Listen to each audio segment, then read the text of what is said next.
準備完了しました。時間まだあるので快適化や DIY などします。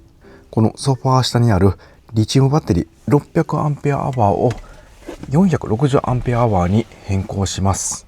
今なんですけど、この 100Ah の小さいリチウムバッテリーを4台並列接続、そして2台並列接続と2系統のサブバッテリーシステムを組んでいます。合計 600Ah と超大容量なんですが、実際に使ってみるとこのリチウムバッテリーが均等に減ってくれません。調整が大変だったんで、この6台を撤去して1台に変えます。容量減っちゃいますが 460Ah と超大容量なんで、ある程度何でも対応できると思います。ではパパッと交換します。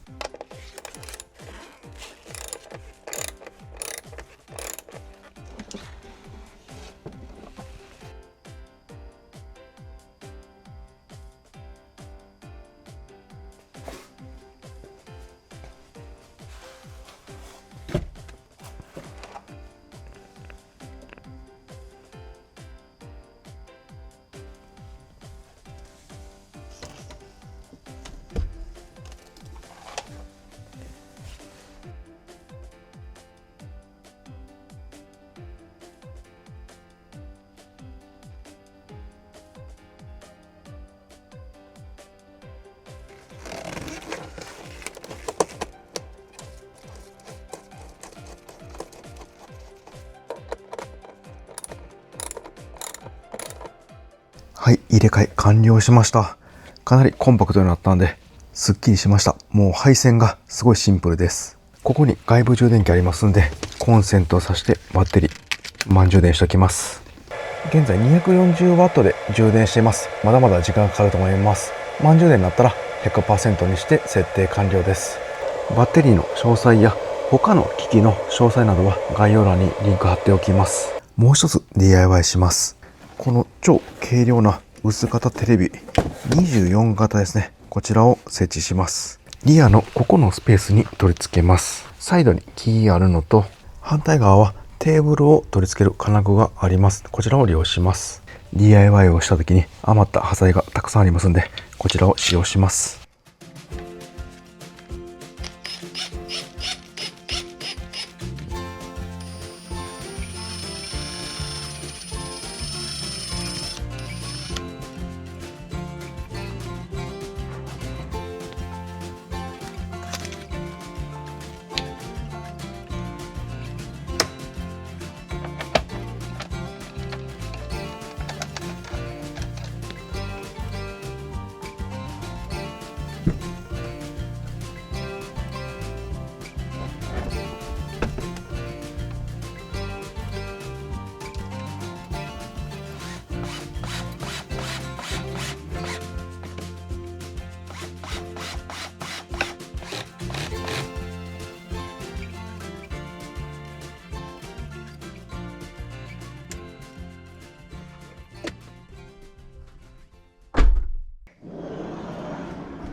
今日なんですけど、めっちゃ風強いです。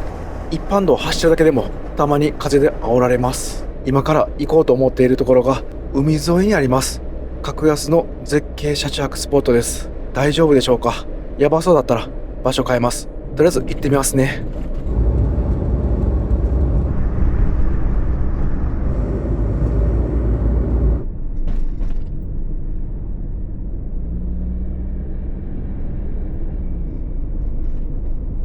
はい、到着しました。ここですね。ではまず受付します。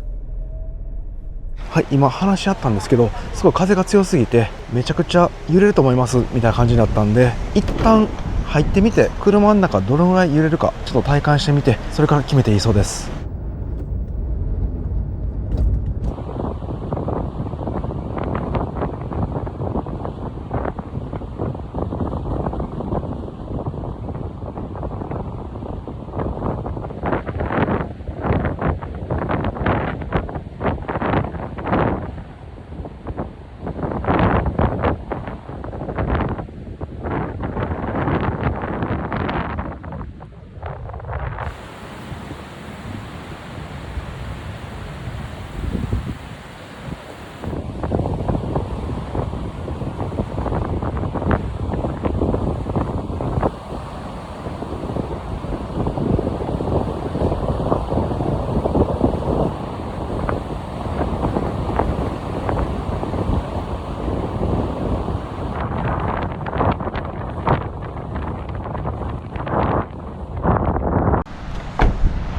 到着しました。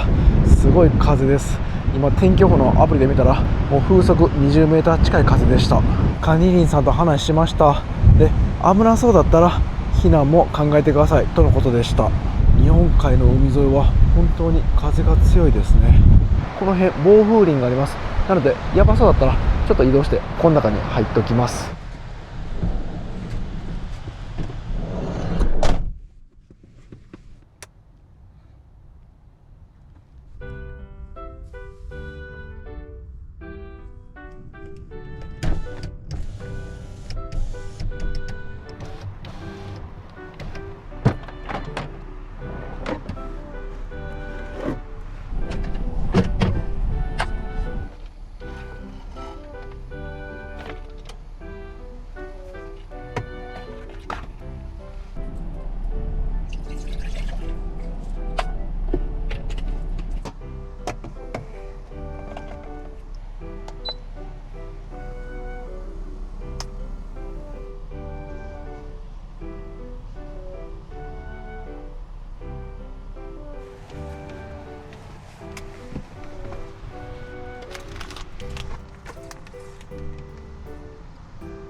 いただきます。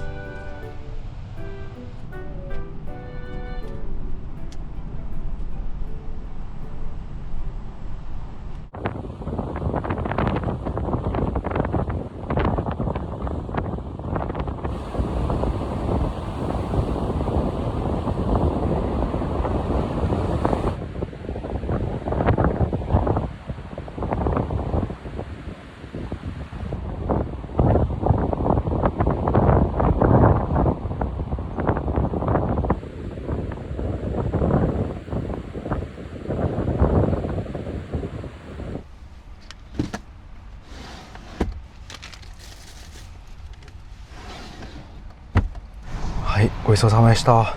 外は風の音ビュンビュンするんですけど、中は比較的マシです。キャンプ場料金なんですけど2500円でした。自分もうちょっと安いかなと思ってたんですけど、もうキャンプのテント代込みの料金でした。車中泊でもテント料金が必要です。その代わりトイレがあってシャワーもあります。で、何より絶景ポイントなんで車中泊スポットとしてもありじゃないでしょうか。今日は風が強いんで外出ないですけど、もし天気が良かったら外にテーブルとか出して外でご飯食べてもいいですね。で、ちょっと困ったことがありまして、管理人さんが5時までしかいません。で、それ以降ですね、防犯上も車出入りできないそうです。徒歩は大丈夫なんですけど、なので近く温泉行こうと思ってたんですけど微妙な時間になってきました。今日はやめといて明日の朝入ります。すぐ近くに鮮魚店ありますんで、もう歩いて行ってきます。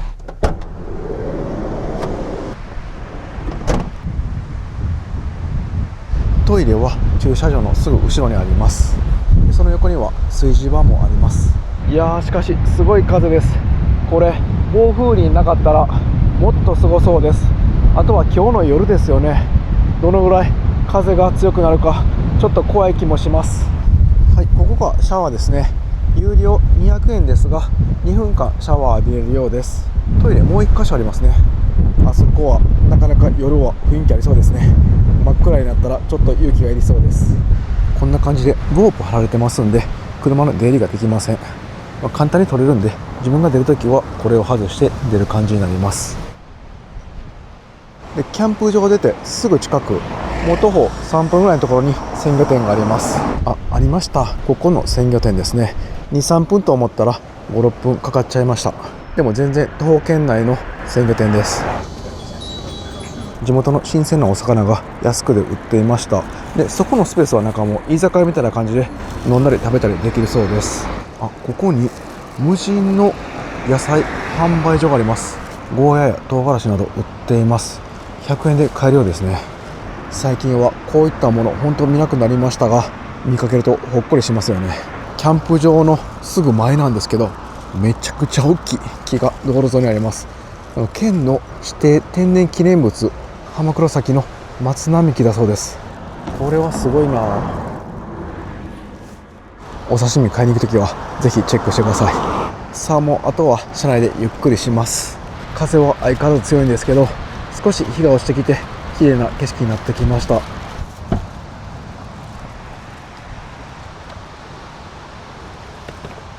テレビを設置したことによってここ冷蔵庫の扉が上で止まらなくなっちゃいました。片手で押さえておかないと入れれません。これはまた何か対策を考えないといけませんね。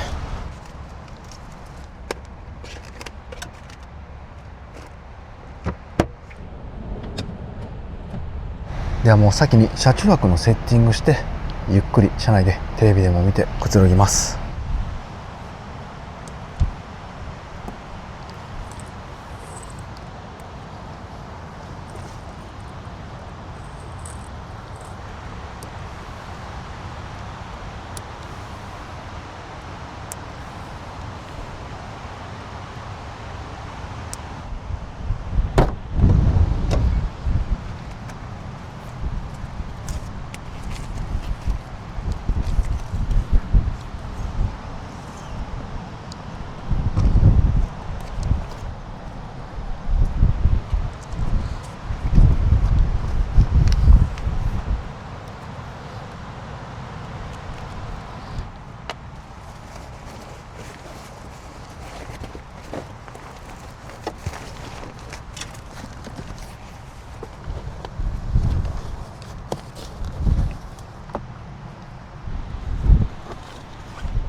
はい、セッティング完了しました。もうあとはノンアルコールビール飲んでテレビでネット見ながらゆっくり過ごします。今天気予報のアプリ見てるんですけど、ここの瞬間最大風速は今15メーターのようです。かなりやっぱ強いですね。でこの緑のところが風速低いんですけど、やっぱり山の方はかなり低いです。で海側のとこ赤くなってますんで、この辺やっぱり富山湾周辺は風が強いですね。これ引いた日本地図なんですけど、この赤いところ風が強いんですけど、やっぱ日本海側が結構強いですね。でなんと太平洋側にすごいでっかい大きい、これ台風ですかね、めちゃくちゃ巨大な風の渦があります。これ中心部は最大風速63メーター、台風ですね。これは今はこうやってアプリで風の強さや風向き、台風なども瞬時にリアルタイムに分かります。すごい時代ですね。インバーターつけましたので、これでテレビも電源がつきます。今スマホのテザリング機能をオンにしました。で 4G のアンテナ2つついています。大丈夫ですね。 YouTube のニュース見れました。やっぱり台風来てますね。八丈島瞬間最大風速57メーター。今後の台風の動きもチェックしておいた方がいいですね。はい、じゃあ綺麗な景色見ながら冷たいもの飲んでリラックスします。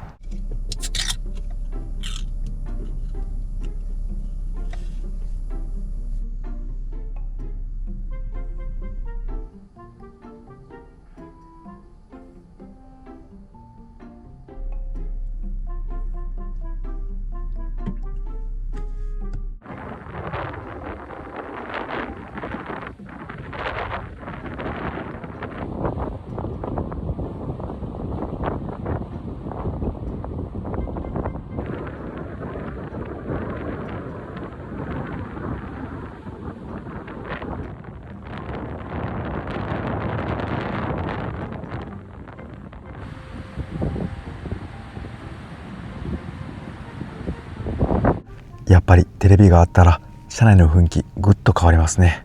外は絶景なんですけど、車内も快適です。アウトドアにインドアを持ち込んだ究極のアウトドアという感じがします。気になるテレビの消費電力なんですけど、今インバーターつながってるのはテレビだけです。で消費電力は 10W です。かなり省エネなのでずっとつけっぱなしでもいけそうです。バッテリー変わってコンパクトになったんで、ここ上のスペース空きましたんで収納にしました。こんな感じで薄いものたくさん入れられます。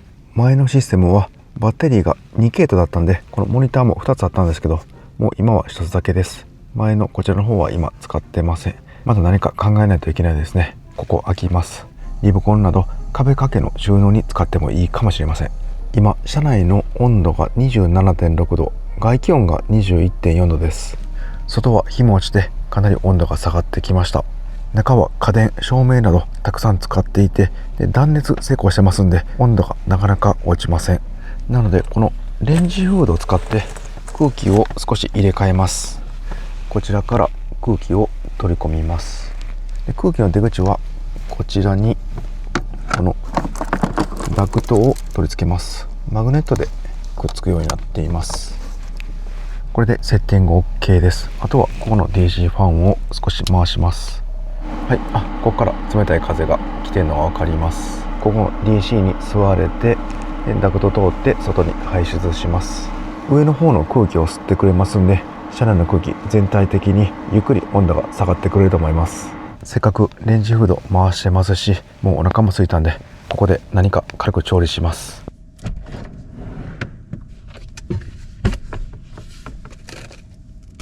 欲望のままに美味しそうなもの買ってきました。これお刺身の盛り合わせなんですけど、なんかこれがですね、トロサバといってすごい脂が乗ってるサバのようです。でこちらは同じ富山県の滑川産のサザエのつぼ焼きです。でこちらも富山県産のボタンエビの頭だけの唐揚げですね。あとはカキフライも買ってきました。でこれは電子レンジじゃなくてもうフライパンでカラッと温めます。サザエのつぼ焼きは蒸し焼きにします。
いや、かなり豪華になりましたね。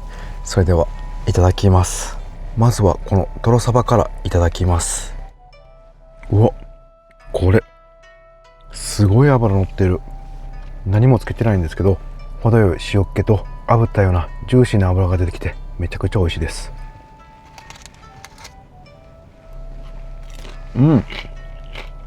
パリパリ。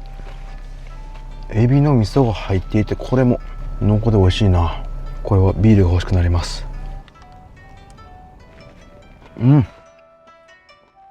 コリコリして美味しい。でこの汁がすごいたっぷり入ってます。これはうまいわ。そしてこれなんともう切ってあるんですよね。なのでめちゃくちゃ食べやすいです。全部きれいに食べられます。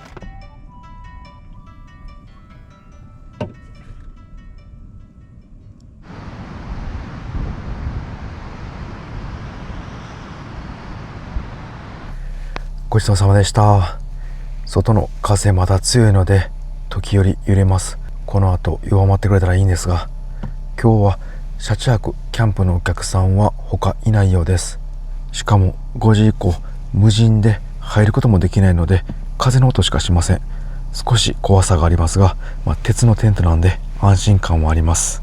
それではちゃちゃっと片付けて、今日は YouTube でも見ながらゆっくり夜を過ごします。アルミホイル貫通してちょっと焦げちゃいましたね。もうあとはこれウエットティッシュで拭いておきます。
このレイアウト、時間が溶けていきます。もう遅くなったんで歯磨きして寝る準備します。テレビ消して無音にするとすごい風の音がよく聞こえます。まだビュンビュン強い風吹いています。外どんな感じでしょうか。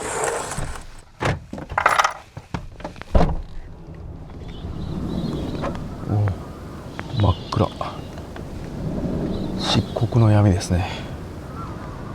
これはちょっと怖くてトイレ行けないですね。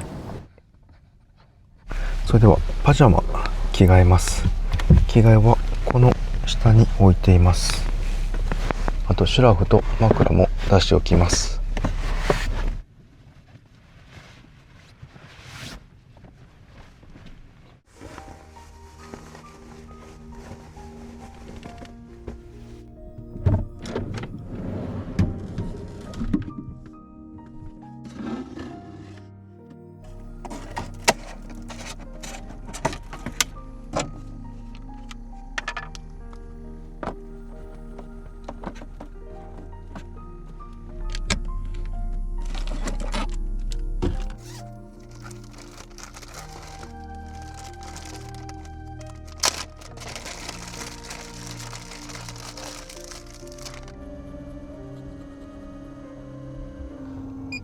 ちょっと暑かったんでクーラーつけていました。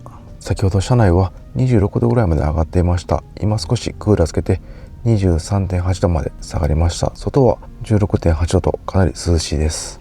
やっぱり人間のカロリーとこの照明たくさんつけていたら車内の温度はどんどん上がるようです。また暑くなったらエアコンつけます。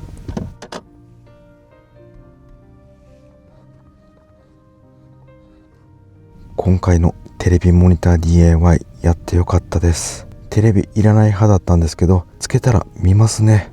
そして楽しいです。シャシャクスポット怖いところ多いんですが、テレビ見てると全く怖さ感じません。家と同じです。この車にはテレビのアンテナつけてないので地上波見れませんが、 TVer というアプリで見られる地上波もたくさんありました。家ではあまり見ませんが、この機会に久々にテレビドラマとか見て楽しみたいと思います。あとはゲームですね。スイッチ持ってるのでゲーミング車中泊やってみます。3年ぐらい前に軽キャンピングカーインディ727をゲーミングベッド仕様にして動画出しました。この軽バンもゲーミングベッドに DIY してみるのも楽しそうです。こんな妄想をしていたらワクワクして寝れなくなってきました。もうちょっとだけスマホなど見ながら過ごします。それではおやすみなさい。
おはようございます。朝方少し寒かったんですけど、今はちょうどいいです。今車内は 22.5 度ですね。日が昇ってきて暖かくなりました。朝方はこの薄めのシラフだけだったら寒かったです。やっぱり軽バンは寒暖差がすごい調整難しいですね。断熱があるんですけど、もしなかったらもっと差が激しいと思います。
いただきます。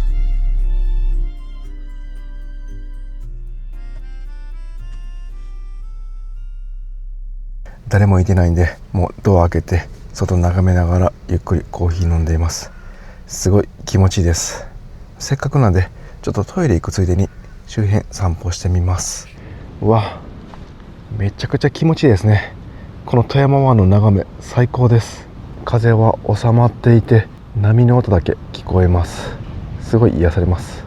左側が能登半島ですね。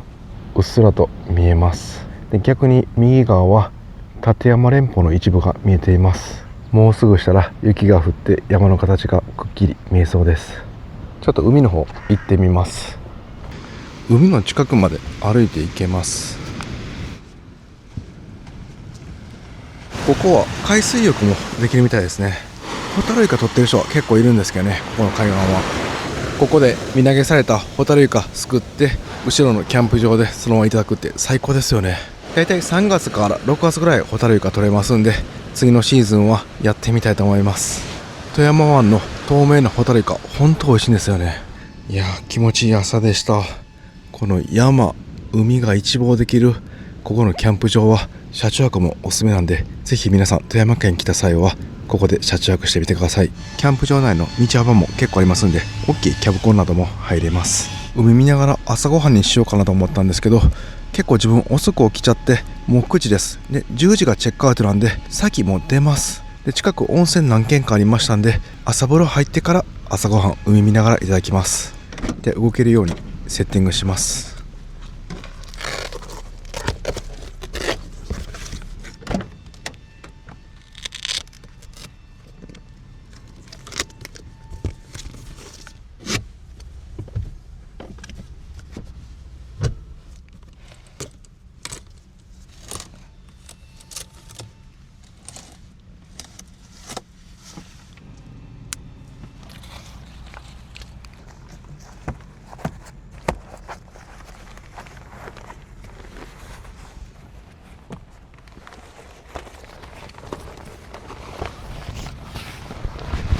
さあ、このシェードがちょっと癖あるんですよね。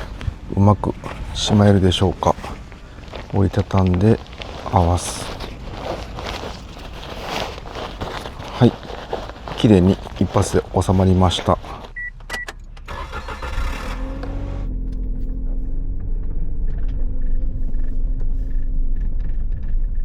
管理人さんも風大丈夫でしたかって心配してくれました。それでは車で4分ですね。朝からやってる温泉ありましたんで行ってきます。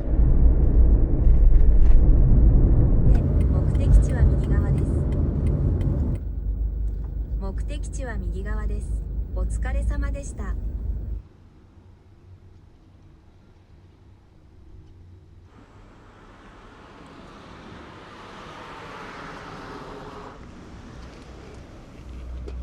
じゃあリアのソファー下にある着替えやお風呂のセット持っていきます。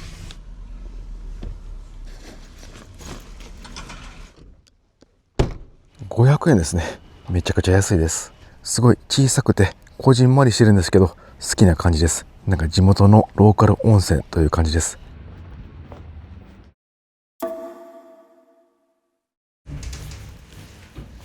いや、最高でした。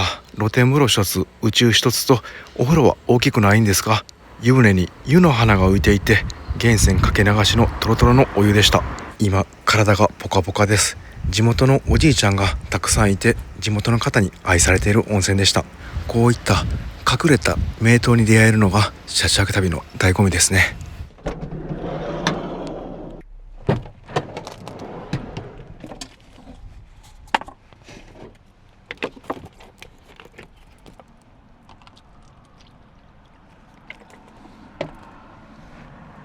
温泉上がりのお水がすぐいただける位置、最高ですね。美味しいです。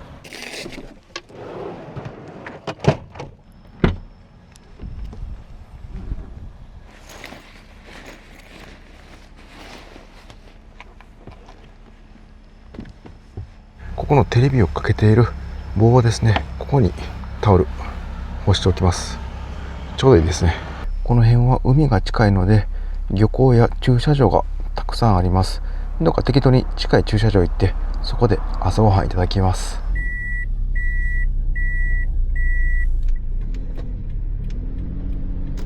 地元の人しか通らない細い道になってきました。この辺軽自動車なんで、どこでも気軽に行けます。道路がね、すごい赤いんですよね。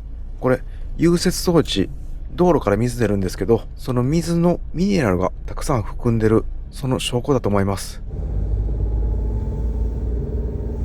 うわ、かなり狭いですね。これ Google マップがないと絶対来れない場所ですね。はい、開けました。こんなところ駐車場あったんですね。ここで朝ごはんいただきます。もうすぐ後ろは海です。向こう見えるのが立山連峰で、そこからですね、川になってずーっと流れてきて、でこっちが海です。ちょうど交わるところになっています。釣りされてる方も何人かいらっしゃいます。ここ歩いていったら海の方まで行けますね。それではここで朝ごはんいただきます。ちょっと暑くなってますね。なんか 31.4 度。秋のこの季節は気温差20度ぐらいありますね。車内はクーラーつけます。バッテリーは残り 81% ですね。昨日の鮮魚店で買ったお魚あります。料理といってもフライパンで温めるぐらいなんですけど、調理していきます。でご飯はレトルトのご飯を電子レンジで温めます。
かなり豪華な朝食になりました。それではいただきます。まずはこの右酢の塩焼きからいただきます。美味しい。これ焼き魚ですね。なんかししゃもみたいな感じかなと思ったんですけど、しっかりと白身の肉厚があり、塩味とよく合い、香ばしくご飯ともよく合います。これも美味しい。サックサク、フライパンで焼いたんでカリッと仕上がっています。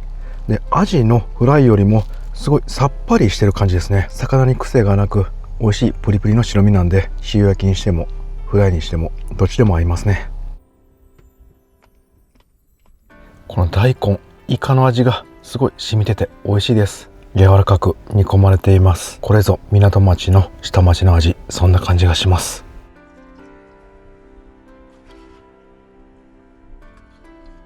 リアの扉はここから開けれるようにしています。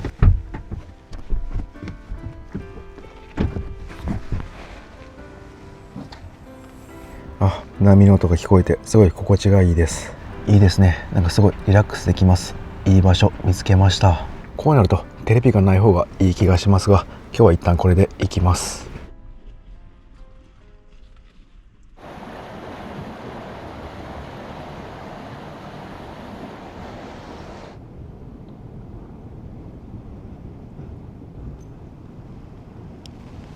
ごちそうさまでした。この波の音聞きながらご飯食べたらより一層美味しく感じました。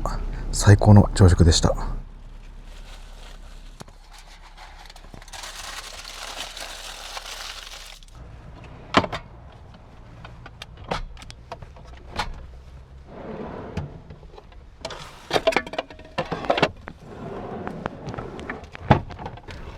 はい、撤収完了しました。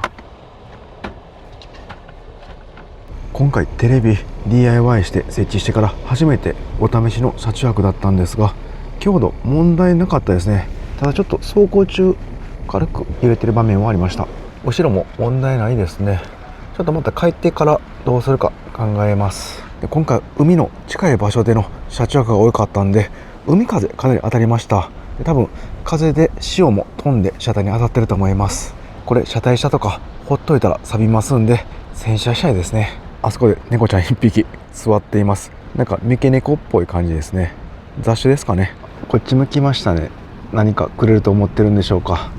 ごめんな、何もあげられへんねん。さあ、それでは出発します。帰りなんですけど、ガソリンスタンド寄って洗車機当てます。ルーフにはソーラーパネル 445W 乗ってるんですけど、洗車機のオプションでルーフがありました。そちらを選択すると上洗わないモードになりますんで、そちらで洗車してきます。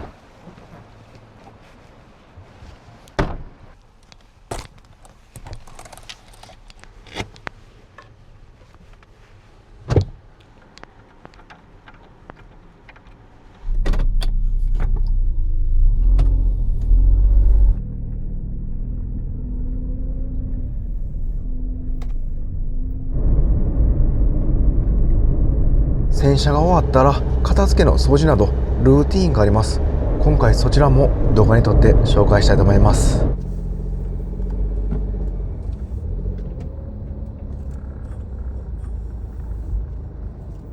はい、シャンプー洗車100円で、カーブ洗浄オプション200円。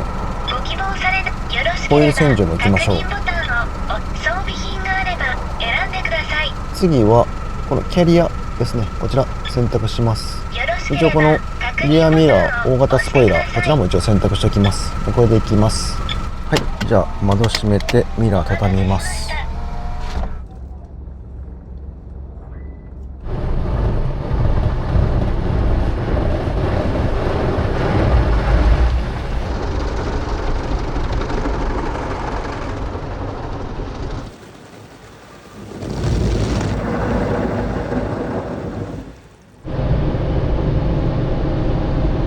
はい、ホイールも車台下も綺麗になりました。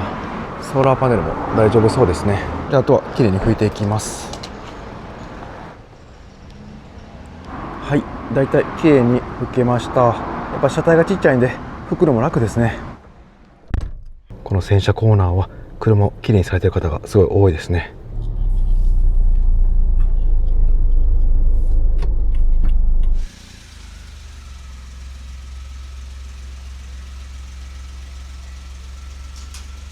はい、無事に事故もなくガレージに戻ってくることができました。それでは今から片付けルーティンをします。これを行うことにより次回の車中泊スムーズに出発できます。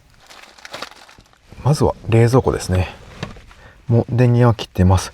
こんな感じで結構結露するんですよね。で、これを放っておくと次の車中泊の時に開けるとカビの原因となり異臭が放たれることもあります。きれいに拭いておきます。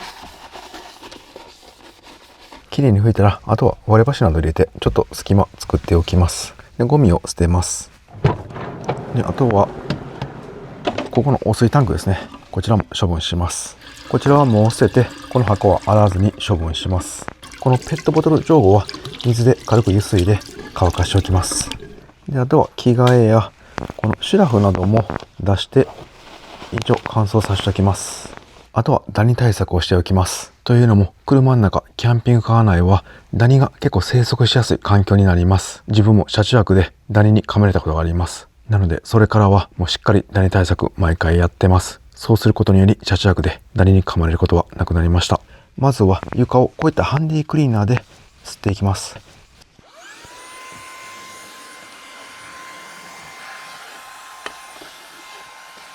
次はこのマットですね。こちらに目に見えない食べかすや髪の毛などダニの餌になるものがたくさん潜んでいます。こちらも吸っていきます。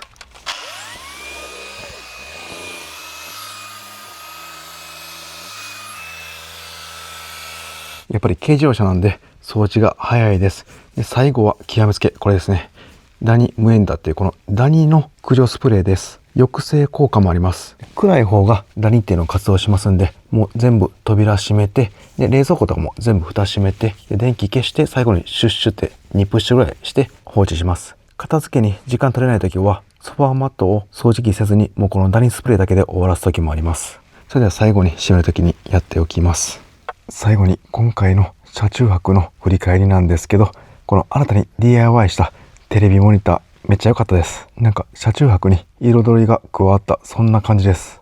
なんか朝ネットニュースとか見るだけでもすごい社会とつながってる感じがしました。もう家いてるのと何ら変わりなかったです。で反省点としてやっぱりこれ棒一本なんでちょっと走行中ぐらついてる感じはありました。なのでずっと使っていると強度的にこのままだとどこか故障してしまうかもしれません。